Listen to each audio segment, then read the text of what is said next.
Paisley Abbey is caked with history. Founded in the 7th century, it's played host to kings, queens, and noblemen alike. But the Abbey still holds its secrets. Come with us as through interviews with key historians we uncover one of its best kept secrets, the extravagant medieval drain.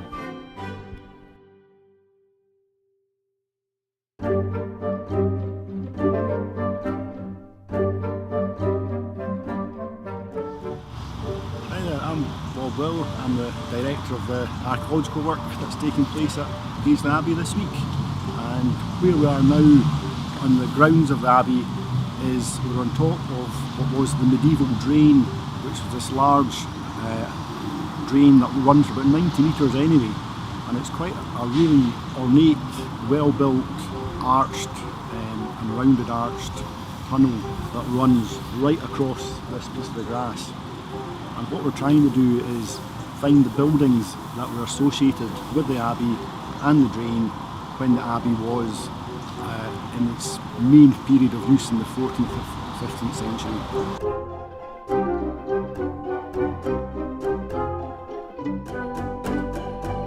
In 1990, I was working on secondment to the old Strathclyde Regional Council on a little excavation just outside the place here at Paisley, looking for evidence of the medieval buildings of the Abbey.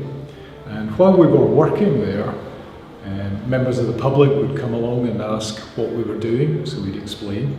And one of the days, a chap came along and said, "What are you doing?" We explained. And he said, "Oh, I work for the Regional Council, I work for the Water Department. Do you want to see the drain?"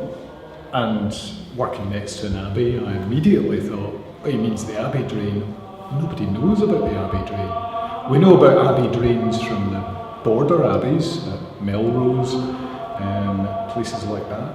So I asked him, you mean like the Abbey Drain? And he said, yes. And I said, well, do you know anything about it? We don't know any detail of it. And he said, oh yeah, it's still there. Do you want to go down it?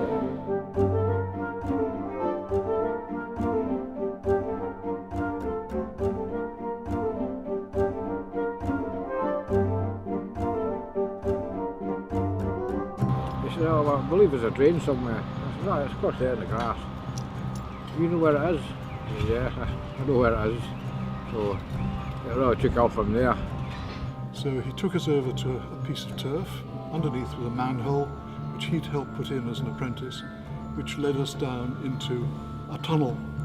It was about 100 yards long, stone-lined with a very muddy bottom. We had 2 feet of compacted silt, and this was full of medieval goodies. So we managed to take out all the silt, go through it, and came up with a complete chamber pot. One of the headline finds was slate inscribed with polyphonic music. Very, very rare find in European terms.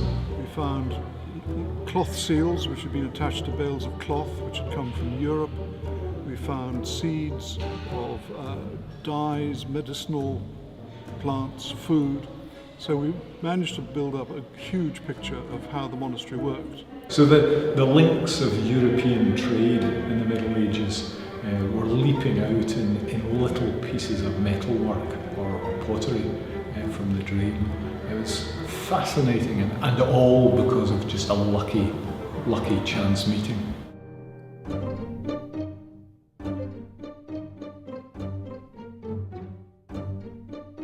As we approach the end of this year's excavations, we have found many clues that draw us closer to the Abbey's past.